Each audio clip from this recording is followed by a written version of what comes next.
La taille de ce sous-châssis est incroyable. Il est vraiment solide. Ils en ont simplement fabriqué un autre en forme de carré à l'arrière. Avec un crossmember carré, comme un cadre en puits.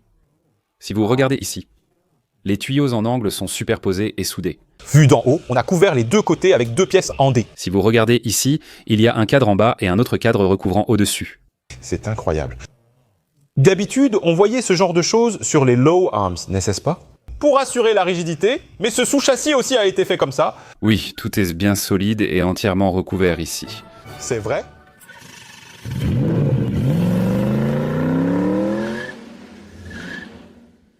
Bonjour, je suis Yomod Gurum. Bonjour, je suis Gominsu. Chef de classe, votre visage rayonne aujourd'hui. Parce que je vais bien. Savez-vous ce qu'il m'a dit lors de notre première rencontre? Il a dit que la voiture allait bien. Alors je me suis demandé s'il avait eu le mal des transports en venant de Sejong. Vraiment? C'est comme ça que l'ambiance était au début aujourd'hui. Moi non plus, chef de classe, je n'avais aucune attente en montant là-dessus. Pourquoi avez-vous été surpris? Déjà, c'est un pick-up. En termes de taille et de maniabilité, c'était vraiment assez fluide à conduire. Et puis aussi, dans les mouvements, ce type de mouvement cause souvent des désagréments sur une voiture. Mais celle-ci est très bien réglée à ce niveau. On a déjà tous essayé les pick-up traditionnels qu'on connaissait, honnêtement. Tasman, Con. j'ai tout testé du Rexton au Colorado. Donc en fait, je me disais, qu'est-ce que ça peut bien changer? Torres modifié, modifié, modifié, modifié, modifié. Voilà l'impression que ça donnait. Mais en fait, aujourd'hui, en l'essayant, j'ai vu que c'était différent, que ça pouvait vraiment l'être. À partir de maintenant, voyons ce qui est différent. Écoutons ce que le chef de classe a à dire. Alors, regardons d'abord devant. Nous avons déjà vu beaucoup de modèles Torres. Torres Action, Torres hybride et aujourd'hui même le Musso électrique. Moi, aujourd'hui, je ne démonte même pas le guide de roue et je continue comme ça. Donc si ça vous intéresse, regardez mes anciennes vidéos. Je pense que ça ira. Je n'avais pas d'attente envers lui. Je le modifie encore. Je pensais qu'il allait faire la même chose avec la même structure. Mais quand je l'ai essayé, la configuration du châssis était réussie, la sensation agréable. Qu'est-ce qui est différent? Tout d'abord, la structure est la même. L'apparence et la structure sont identiques. C'est pareil pour Hyundai aussi, non? C'est vrai, c'est similaire. Mais sur ce modèle, chaque changement ne donne pas vraiment une sensation de meilleure qualité, comme si les rotules devenaient en aluminium. Ils utilisent toujours la même structure et les mêmes matériaux. Mais dès qu'on le prend en main, c'est un véhicule lourd. Comme c'est une voiture électrique, elle pèse aussi 2 tonnes. Il doit transporter des personnes, puis des bagages, et ensemble, on ajoute environ 800 km, d'où la nécessité d'adapter le véhicule à une charge lourde, comme vous le voyez. Le diamètre de l'enroulement du ressort est devenu beaucoup plus grand. Alors, ça veut dire qu'il est même plus grand que celui du Torres hybride qui nous avait surpris la dernière fois. Le diamètre de l'enroulement est aussi plus grand. Ceci, Le diamètre et l'épaisseur de l'enroulement sont importants. ils ont également renforcé cela. Oui, ils ont renforcé cela. Depuis S-Sang-Yonggi, ils étaient pas bons dans ce domaine, mais le confort restait à améliorer. Le roulis est beaucoup moins important que ce à quoi on pourrait s'attendre. C'est différent. C'est différent, même la fonction de base du stabilisateur est plutôt correcte. Ah, même le stabilisateur est très épais. La dernière fois, cela nous avait impressionnés. Et c'est encore le cas. N'est-ce pas? C'est incroyable. Pour le train arrière, on règle l'amortisseur, le taux de ressort, et ensuite on installe aussi le stabilisateur de chaque côté, donc on fait un réglage en 3 étapes comme ça. Ça change un peu selon ça, mais de base, il a déjà une bonne maîtrise du roulis. C'était excellent. Oui, je pense que vous pouvez le voir comme ça. C'est une voiture électrique, mais ils ont tout de même mis un frein avant à 2 pistons. Ah, en effet. Oui, il y a des freins à 2 pistons. Le diamètre du disque est d'environ 325, mais c'est un peu différent du modèle précédent. Le système de fixation du moyeu a changé, les boulons sont différents. Ah, vraiment? Avant, les boulons étaient vissés séparément. Maintenant, ils sont intégrés ici. Ah, en effet, il dépasse. Ceci concerne les charges lourdes. Regardez encore. La longueur de l'écrou est aussi assez grande. Il y avait donc une différence comme ça? Plus on visse sur le filetage lors de l'assemblage, plus la rigidité est élevée. Ça, c'est pour une voiture de tourisme classique. Peu de gens imaginent une telle différence. Il y en a presque un tiers ou un quart de plus. Le fait que ce soit plus serré signifie que cela aide à supporter le poids supplémentaire sur le moyeu. Je pense qu'ils l'ont renforcé pour cela. Waouh, merci de nous avoir expliqué ces petites différences en détail. Et aussi, maintenant, je vais essayer d'aller en arrière. Oui.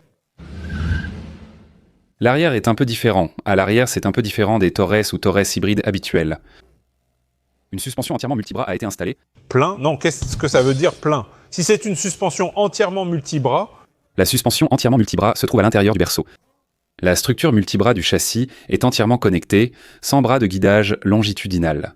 ah, donc pour expliquer ça plus simplement, à l'arrière, un grand cadre est fixé au châssis. Si le système est complet, tous les composants y sont attachés. C'est ça, donc. Il faut donc que 2 bras de tension avant soient installés en diagonale, en haut et en bas. Alors, si ce n'est pas comme ça, c'est quel type de système? Ces 2 sont retirés et le bras de guidage est installé droit depuis le moyeu. Ça s'accroche au châssis. Palissade, la longue barre qui dépasse ici sur la palissade.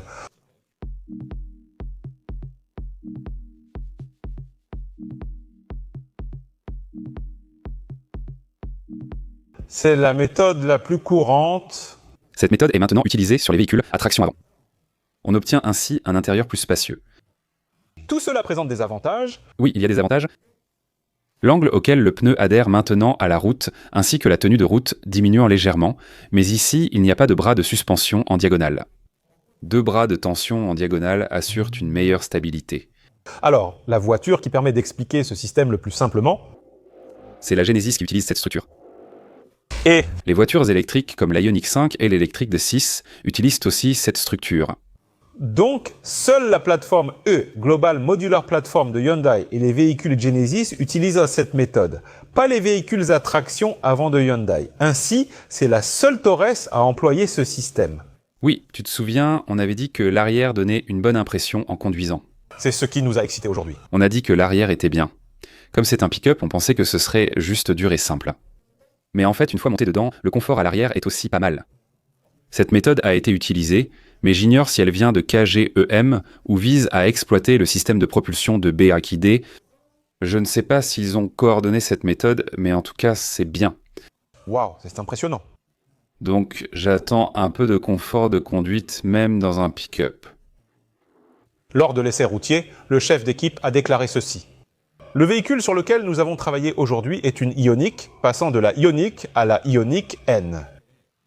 Vous avez travaillé sur la barre stabilisatrice, n'est-ce pas? Même en comparant cette sensation, j'ai été surpris d'entendre que c'était bien. Donc, à la base, c'est un peu dur. Parce qu'il contrôle assez bien le rôle. Et c'est un pick-up. Donc, je vais décoller maintenant. Et si je vous explique cela en plus, vous comprendrez. Montrez-moi rapidement, s'il vous plaît. J'ai dit que la structure était la même. Comme le poids sur les plus importants, il y a probablement eu un renforcement au niveau du berceau. Le bras inférieur est aussi différent. Il n'est pas pareil vu d'en haut ou d'en bas, et l'épaisseur du bras inférieur varie également. Ah, en effet. Le bras inférieur a été renforcé pour supporter des charges plus lourdes, il a été conçu de manière plus solide, et même ses rotules sont en fonte pour plus de robustesse. Pour la transmission, c'est... Le moteur avant avec réducteur est intégré et ce groupe motopropulseur est fabriqué par BYD. Mais c'était pas mal. De façon inattendue. Oui, donc je me suis dit, waouh, c'est... Quand les voitures chinoises arrivent, les voitures électriques, ça va être incroyable. Si on y réfléchit bien, il y a encore des gens qui sous-estiment les voitures chinoises. L'expérience avec les voitures chinoises montre qu'ils en produisent énormément. Comme ils en vendent beaucoup. Quand un modèle se vend bien, il bénéficie de plus d'amélioration et de correction de problèmes. Il faut reconnaître que ça évolue aussi très rapidement. Et la sensation était vraiment bonne. Quand la voiture démarre au début. Après s'être arrêtée, Quand elle reprend de la puissance, la sensation reste confortable et agréable. j'ai brièvement eu l'impression de conduire une voiture allemande. Donc pendant une seconde. Non, mais cette seconde-là, c'est incroyable, impossible à créer. Cette seconde, c'est un élément émotionnel, mais comme cet élément émotionnel était bien, la structure devant reste la même. Comme ça. Renforcement du bas du corps. Pour la suspension, comme je vous l'ai montré tout à l'heure, le ressort était plus large et plus solide. Le bras inférieur est aussi beaucoup plus robuste. C'est comme ça que c'est conçu. Tu as trouvé la sensation meilleure que prévu? Je n'attendais rien. Tu pensais qu'il pouvait atteindre ce niveau? C'était pas mal. C'est une traction avant, mais regarde cet arbre intérieur. Ils ont essayé d'aligner la longueur de l'arbre de transmission le plus possible vers le centre, comme ça. Cet arbre de transmission est celui-ci, mais la longueur, il n'y a pas vraiment de grande différence de longueur. Par contre, ici, cet arbre intérieur ajuste. Ah, au milieu, à partir d'ici. Ah, c'est vrai, ça réduit la différence de longueur. Il y a une technologie intégrée. Donc maintenant, j'ai pu remarquer ce genre de choses aussi. On dit qu'il y a une batterie lithium-fer-phosphate et vu de côté, la voiture semble vraiment haute. La batterie est vraiment très faible. Ça, du point de vue d'un pick-up, ça a pour effet de réduire la garde au sol. De loin, on dirait que la hauteur de caisse est ici. C'est vrai. Comme ça descend vraiment bas en dessous. C'est un peu dommage, ça. Quand il fait des activités de loisirs, il y a un petit côté inquiétant aussi. Ah, j'ai peur qu'il touche, c'est ça. Parce que pour une voiture électrique, la batterie s'entête et c'est vraiment vital. Oui, ce genre de choses, comme le fait d'avoir une garde au sol plus basse que les autres pick-up, ça peut être un inconvénient. Regardez ce cadre ici comme ça. Votre avis sur le cadre du panneau latéral? C'est vraiment solide, n'est-ce pas?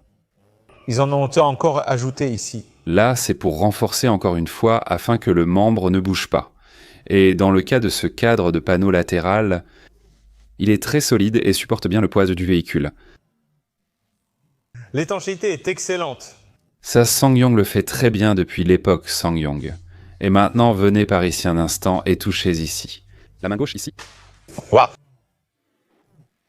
Oh, c'est vraiment... L'insonorisation est vraiment bien faite, n'est-ce pas?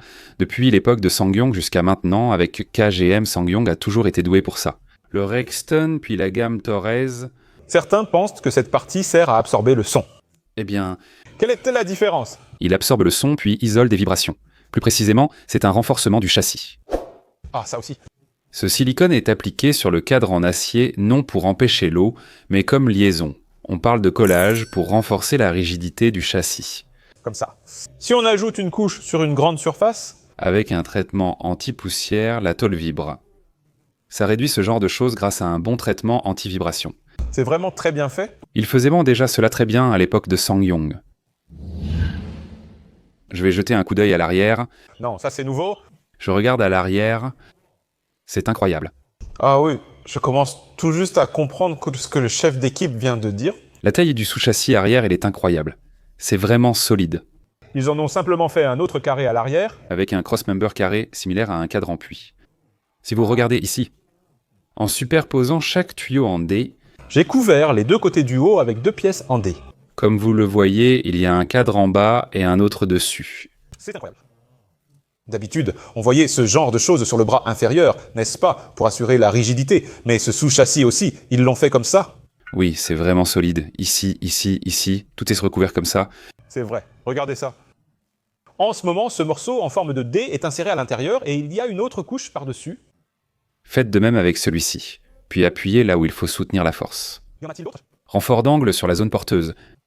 J'ai aussi soudé, n'est-ce pas? Le renforcement est vraiment impressionnant. On utilise souvent le même châssis pour fabriquer différents modèles de voitures et partager la plateforme. C'est vrai. Si différents modèles partagent cette plateforme, des renforcements adaptés au poids ou à la catégorie peuvent être ajoutés. Même si c'est la même plateforme, aucun problème. Mais si on l'allonge sans renfort, cela devient instable et on se sent en insécurité. Waouh! Donc c'est un système full multilink, ici comme ça, ce n'est pas intégré comme ça. Ici, comme je le dis souvent en expliquant le châssis, il y a la structure full multilink qui descend en diagonale. Je répète que l'angle d'alignement constant lors du mouvement vertical de la roue améliore le confort, d'où son usage dans les véhicules haut de gamme. Donc c'est un peu différent du multilink classique, même si le nom est le même. Ici c'est un full multilink alors que l'autre est ce qu'on appelle un multilink classique, mais en fait on l'appelle multilink simplement parce qu'il y a plusieurs bras de liaison. En général, regardez la structure de la suspension. Il y a deux bras de tension à l'avant, puis un bras supérieur appelé upper arm au-dessus. Il y en a un ici au-dessus comme ça. Ensuite, il y a le bras inférieur appelé lower arm. Le bras inférieur, le lower arm. Ensuite, à l'arrière, il y a le bras d'assistance. De cette façon, presque 5 liaisons sont connectées, donc c'est un système multilink. C'est ça, mais même avec un système multilink, tout se termine à l'intérieur du sous-châssis. Je comprends. Avant, même avec des suspensions multibras ou à 5 bras, ces structures n'étaient pas attachées à ce cadre, n'est-ce pas? Par exemple, c'était connecté ici au châssis et ça sortait comme ça. Ce que vous dites maintenant, c'est qu'ils ont tout mis à l'intérieur de ce cadre, c'est bien ça? Donc si vous regardez, Spolite, il y a un bras supérieur qui maintient le centre, puis 2 bras de tension à l'avant qui contrôlent le mouvement de haut en bas, et ensuite 2 bras à l'arrière qui sont encore plus solides. Parce que tout cela est relié ensemble. Oui, C'est vrai. Alors, chef d'équipe, cette méthode est-elle également utilisée dans le groupe Hyundai Motor? Genesis a procédé différemment de Hyundai et Kia. Genesis utilise entièrement cette structure. Cette structure, en termes de confort de conduite ou d'adhérence des roues, est un peu meilleure. Vous m'aviez déjà dit cela la dernière fois. Vu depuis la droite, ce stabilisateur apparaît ainsi. Cette pièce, le stabilisateur, sert justement à équilibrer les 2 roues du véhicule. C'est une longue barre dont la longueur permet de connaître le comportement du véhicule. La dernière fois, la queue avait à peu près cette taille, non? C'est ça, je vais vous expliquer ça. Sur ce véhicule, la roue à rotule est directement fixée ici, à l'extrémité de ce bras. La barre stabilisatrice est longue, n'est-ce pas? Non, c'est énorme. Il y en a bien un tiers de plus, je pense. Je vais vous montrer ce que j'ai fait aujourd'hui. Aujourd'hui, j'ai travaillé sur l'arrière d'un Sorento. Et l'Ioniq 5 a la même structure. C'est connecté au moyeu. Non, mais c'est vraiment trop différent, chef d'équipe. Il y a une grande différence de longueur, n'est-ce pas? En haut, le plus épais, c'est le Sorento. Mais en termes de longueur, il fait presque 1,5 fois, non? Si vous regardez la longueur comme ça et que vous comparez les 2 véhicules, c'est un peu plus long que la moitié. Le dessus, c'est le Sorento, le dessous plus fin, l'Ioniq. L'épaisseur varie. Et s'il y a une différence, il y a forcément une raison. Donc le fait que ce soit directement fixé au moyeu qui bouge, c'est parce que c'est long, beaucoup plus long. Comme c'est long, pensez à un effet de levier. Donc pour contrôler cela, plus la voiture est sophistiquée et haut de gamme, plus ils utilisent ce type de liaison. C'est une tendance générale d'élargir cela. C'est ça. Mais l'épaisseur? L'épaisseur est vraiment fine. L'épaisseur, il y a vraiment une grande différence. Oui, c'est vraiment fin, c'est pour ça qu'il vacille. Donc c'est pour ça que la voiture a plus de roulis. Exactement, car le stabilisateur restreint la liberté de mouvement de la suspension. On règle simultanément l'équilibre et la force de rappel des 2 côtés, mais pour les voitures coréennes comme Hyundai ou Kia, c'est un peu...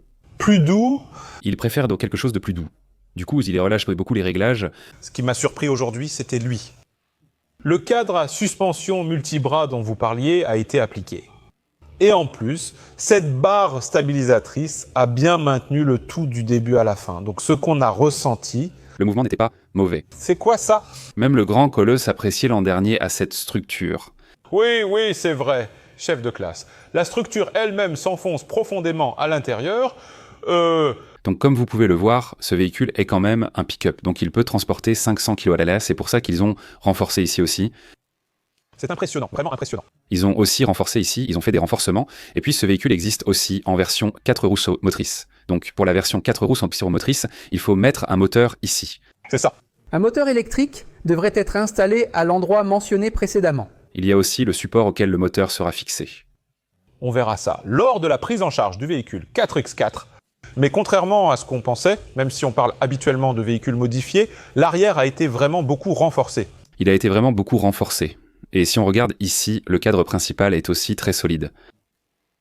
Donc c'est le cadre au-dessus de la batterie. C'est ça, le cadre principal est vraiment solide et, comme vous pouvez le voir, il y a aussi la structure en forme de croix de chaque côté du châssis. Et aussi, comme une poutre en H, sur les 2 côtés où ça s'insère, cette partie est également renforcée, et celle-ci aussi est renforcée. Ce sous-châssis est fixé au châssis principal pour l'empêcher de bouger lors de charges lourdes ou de forces latérales soudaines. Ils ont encore renforcé le boulon et le support, c'est vraiment très solide. C'est pour ça que c'était différent, n'est-ce pas? C'est ici que j'ai ressenti que c'était bien mieux que ce à quoi je m'attendais. C'est vrai, il n'y a pas de matériaux haut de gamme ici, mais ils ont vraiment bien conçu la voiture pour contrôler les mouvements de base qu'une voiture doit avoir. Ils ont vraiment tout donné. Mais franchement, c'est vraiment pas mal. Ce qui m'a surpris aujourd'hui en conduisant, et je pense que c'est vraiment le point clé, c'est justement cette partie que vous voyez ici. Parce que maintenant, le pick-up, notre Tasman, il est juste là-bas. La dernière fois que j'ai essayé la Tasman, tout allait bien, mais comme c'est pensé pour le tout-terrain, elle offre quand même pas mal de roulis. Du coup, ça ne pose pas de problème en tout-terrain, mais sur la route, comme sur l'autoroute, c'est un peu trop souple. C'est vrai. Ce genre de... Il y avait une différence. En fait, si on regarde du point de vue urbain, il a bien réglé ça. Donc, c'est différent l'un de l'autre. Aujourd'hui, j'ai découvert des jambes que je n'avais pas prévues. J'ai aussi été surpris parce que ces sensations se sont transmises telles quelles pendant la conduite. Après avoir essayé la voiture et roulé avec, puis en regardant le châssis, je comprends maintenant clairement pourquoi j'ai ressenti ces sensations. C'est ça. Donc c'est un pick-up, mais il n'utilise pas de ressort à lame. Il a une suspension multibras.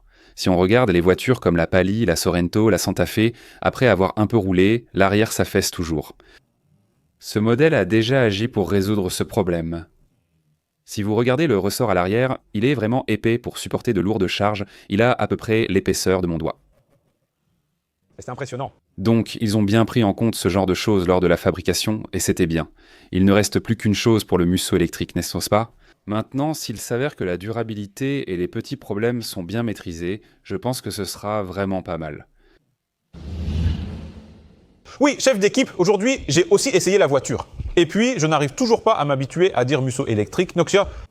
Moi aussi, je dis toujours Torres par habitude. Très bien. Quoi qu'il en soit, c'est pour ça que le nom est important, mais j'ai été un peu surpris en voyant le châssis du Musso électrique. Il existe de nombreux pick-up trucks sur le marché. Comment les choisir ? Tout d'abord, il y a le Tasma à moteur essence, ensuite le Rexton pick-up à moteur diesel, et pour l'électrique, sans ça, il y a le Musso électrique. C'est vrai. C'est vraiment dommage que le Tasman n'ait pas de version diesel ou hybride, parce que les coûts d'entretien de l'essence, la consommation n'est pas si bonne que ça. Mais le fait que le Rexton n'ait qu'une seule motorisation diesel, c'est aussi un peu dommage, surtout que le diesel n'est plus très populaire de nos jours. Mais dans ce cas, ce Musso électrique est équipé d'un moteur électrique. Ils ont vraiment créé une valeur ajoutée qui n'existait pas auparavant. C'est vrai. Et quand on pense à un pick-up, qu'est-ce qui fait le plus peur selon vous ? Le pick-up, sa taille, c'est trop grand.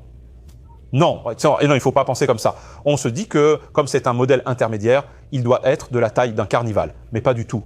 C'est carrément la version complète du Carnival. C'est vrai, certaines personnes hésitent à cause de la taille imposante, mais ce modèle pourrait être une bonne alternative. C'est possible. Mais en l'essayant aujourd'hui, chef, ça m'a juste semblé être un Torres. C'est vrai. Parce que même si la voiture est longue et grande, quand on la conduit, on ne sent pas vraiment qu'elle est si grande que ça. Vous savez ce que je dis toujours. Si le réglage de la suspension est bien fait, dès qu'on commence à rouler, la voiture paraît plus petite. Parce qu'elle suit mes mouvements comme si c'était mon propre corps, elle va exactement là où je veux, alors que ce n'était pas le cas avec d'autres véhicules. C'était ça, si elle hésite, on se demande si c'est parce que la voiture est grande, mais ce n'est pas le cas. C'est vrai. Donc, assurez-vous de toujours faire un essai routier. L'essai est gratuit. C'est pour ça, essayez aussi le Rexton Sports, le Rexton Can, testez aussi le Tasman, et comme c'est une nouvelle catégorie, essayez absolument celui-ci aussi. Mesdames et messieurs, même le chef Go Min-soo, expert en châssis, n'achète jamais une voiture sans chercher, tester plusieurs véhicules et assembler chaque élément lui-même. Oui, c'est vrai. Essayez toujours la voiture vous-même pour éviter tout regret. Oui, donc pour ceux qui hésitaient à cause de la taille, ce pick-up de taille moyenne, moins imposant, je pense qu'il serait bon de l'essayer avant de prendre une décision. Chef d'équipe, merci beaucoup pour vos paroles aujourd'hui. Oui, vous avez bien travaillé. Merci. Si cela vous a aidé, merci de mettre un j'aime. Abonnez-vous et activez les notifications pour recevoir vite des infos sur les nouvelles voitures. Merci.